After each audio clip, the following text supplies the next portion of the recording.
Being different is certainly not for the faint of heart.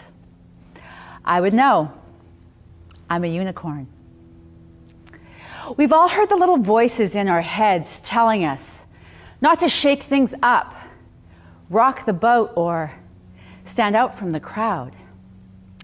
But imagine if that were actually your life's calling. If it was who you were meant to be. Would you allow others to define who you are? Or worse, would you let those little voices hold you back from living a life of your full potential? My younger self was once at this same crossroads, hesitant, holding back, not quite sure I could step into the person I was born to be.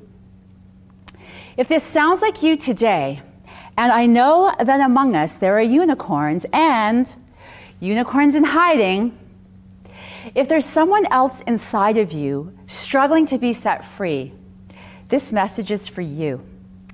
And I hope by sharing my story, you will feel encouraged to free yourself and be yourself so you can live a life you love and see all your dreams come true. Let me take you for a trot down memory lane back to my childhood. I was the free-spirited, artistic middle child and the black sheep of the family. I was also the agitator, the disruptor, a round peg in a square hole. I was different and I wasn't easy to tame. Unfortunately for me, my parents were devout Jehovah's Witnesses. As you can imagine, I did not fit in. I wasn't an obedient member of the herd. And as much as I wanted to make my parents happy, to do so meant I had to be somebody I wasn't.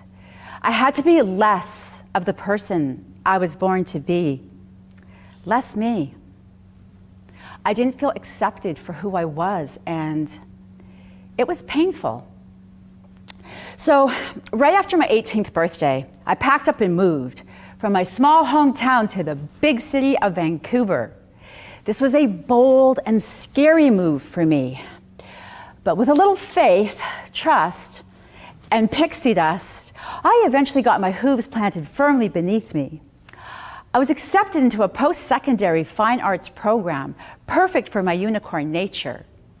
So here I was, a young, naive, wide-eyed girl trying to navigate her way in the big city. Not surprisingly, I was ill-equipped to spot trouble, even as it came knocking at my door. Instead of finding love and acceptance, I was confronted with darkness, heartbreak, even assault. And just when I thought things couldn't get worse, they did. My parents disowned me. I felt erased and invisible. After a string of tough relationships and 2 failed marriages, I became a mother to a beautiful baby boy. It was 2004, and by now I had become an expert at failing. I was literally so far down, I was looking up at the bottom.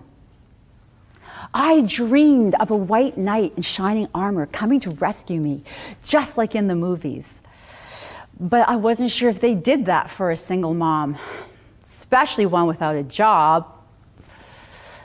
But sometimes when you least expect it, life sprinkles you with a little magic.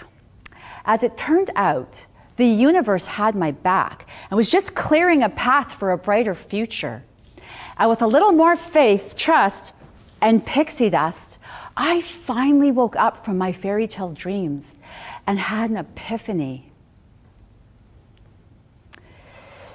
I was the white knight I was waiting for. It was me who would have to come and save the day. Whoa. I started looking for a job, and fast. Eventually, I caught a break when I received a call back from a headhunter. He had a great position available, but I wasn't close to being qualified. Luckily, he was struggling to find his last candidate, so he agreed to give me an interview spot, but I was warned not to get my hopes up. My chances of getting the job were almost zero. I didn't know anything about the industry, an insurance industry, and had no experience whatsoever. But I showed up in my favorite tweed Betsey Johnson jacket with a portfolio of my artwork and adorable pictures of my baby boy, hoping against hope the universe would grant me a miracle. Well, not to toot my own unicorn horn, but toot, toot! The two women who interviewed me loved me, and I got the job. You know, going into that interview, I really had nothing to lose. I didn't know the industry, the job, the type of candidate they were looking for, so I simply just went as myself. And when I got hired as myself, that's when I realized maybe it was okay to be me. Perhaps it was even my superpower. I started my new job that spring, hoping to bloom into my new role as easily as Mother Nature was making it look outside in the garden. But I was basically petrified every single day, worried that I wouldn't be able to pull this off and do a good job. I felt like a complete imposter. I did have one thing going for me, though. A strong work ethic and relentless drive to succeed because of my son. So I learned as much as I could, asked lots of questions, and always gave something extra by putting in extra time, making an extra effort, and going the extra mile. Gradually, I became more confident in my role. At this point, my unicorn spirit was starting to get restless. One day, I got invited to do a presentation for a client of mine. They were hosting a 2-day conference. I was given the 2:30 time slot on the last day. This wasn't my first rodeo by now. I knew everyone would be ready for their nap by then. I could already envision the glazed over expressions of the people in the audience as I presented on the tantalizing topic of life insurance. How was I going to get them engaged? I wanted to make an impact, so I got an idea. I was going to do something different, to change it up and make things more fun and captivating. Since the conference was happening close to Halloween, I decided to show up in a costume and come dressed as a superhero. Firstly, I thought this would be an entertaining way to offset the rather dry topic of insurance. At least I would look visually interesting, hopefully even arresting enough for the audience to hear my message.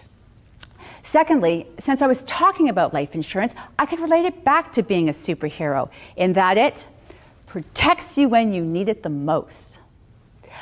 And finally, for extra insurance, I also brought Halloween candy to make sure everyone got jacked up on sugar.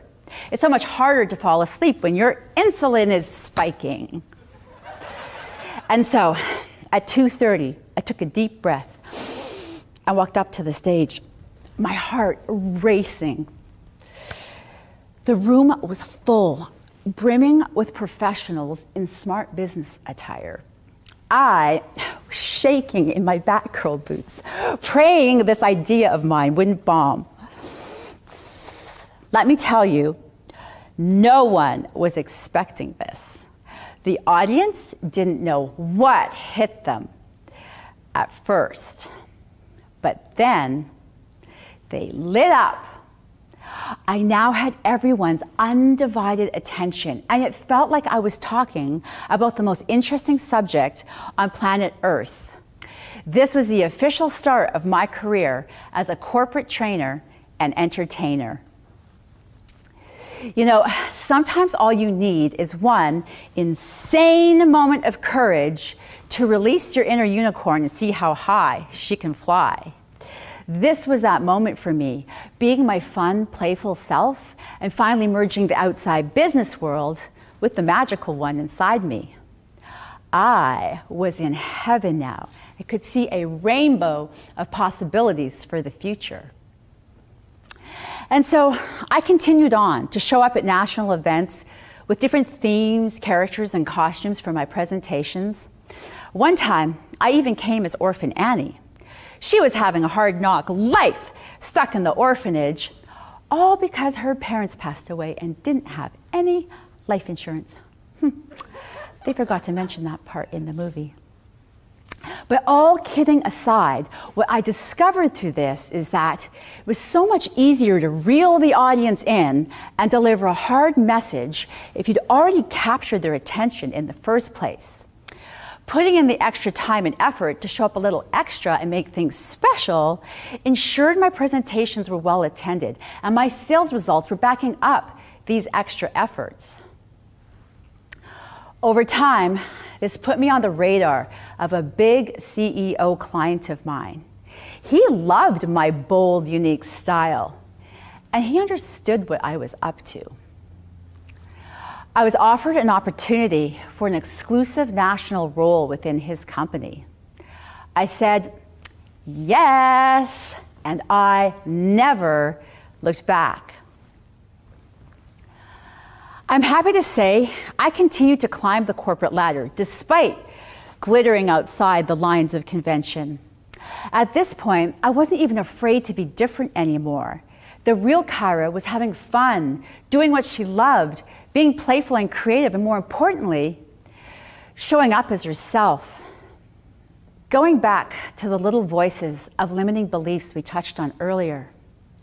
For much of my young adult life, I had let these constrain me, keeping me tight in the bud and preventing me from blossoming into a full bloom. But the good news is that this struggle is internal. And if anyone has the capacity to shatter our own self-imposed glass ceilings, it's us. And so I stand here today, first and foremost, to inspire you to embrace the person you were born to be. Have the courage to step into the power of your authentic self, the true you. By coming to the interview as me that day, charismatic, colorful, a little vulnerable even, I allowed myself to be truly seen, and that was the person who got hired. Secondly, know that challenges exist not to break you, but to bring out the best in you. The 2:30 time slot on the last day of the conference, it forced me to think in a different way, to be creative, original. Going up on stage as a superhero brought a unique element to an otherwise sleepy insurance space, and it opened my eyes to what was truly possible. And finally, if you want to stand out from the herd and be in a league of your very own, bring something extra to the ordinary. Show up in the world in an extra special way every day. And don't be afraid of being different. Be afraid of being the same as everyone else.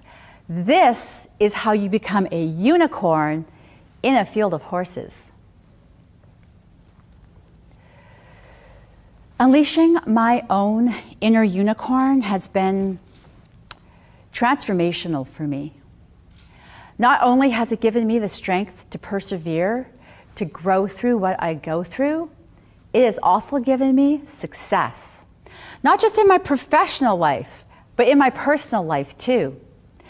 I'm happy to report I eventually did find Mr. Right, except he's actually Mr. Wong.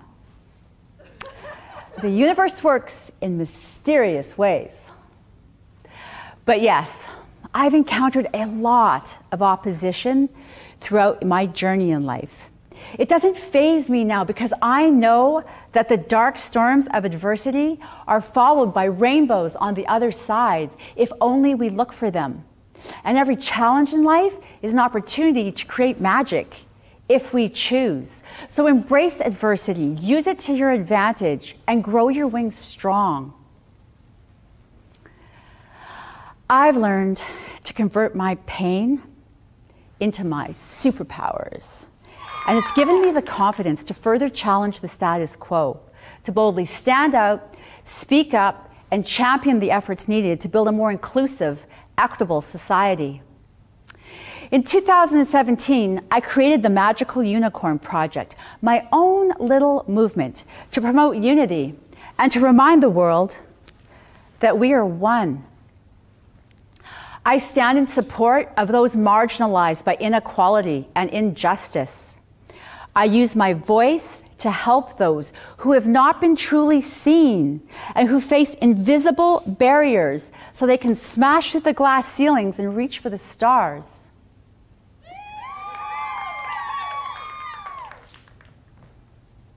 I see you out there, unicorns and unicorns in hiding. You think you're invisible, but not to me. I feel your struggle. I understand your pain. But no, you can break free from those who try to tame you, be it society, your friends, your family, or even yourselves. Have the faith, trust, and pixie dust to believe in yourself, to be yourself, the true you. Blaze your own rainbow trails on your own terms. And don't listen to the haters and all that donkey noise. You are not the jackass whisperer. Thank you, Scott Stratton. The world needs more originals, so run wild, unicorn child. The fairy tale ending is up to you. Trot in the way of your truth and your light. And never dim your sparkle to make the world more comfortable. The world can adjust. Now is the time to shine bright like the star that you are. Test your wings and go for magic. Your dreams are counting on you. Thank you.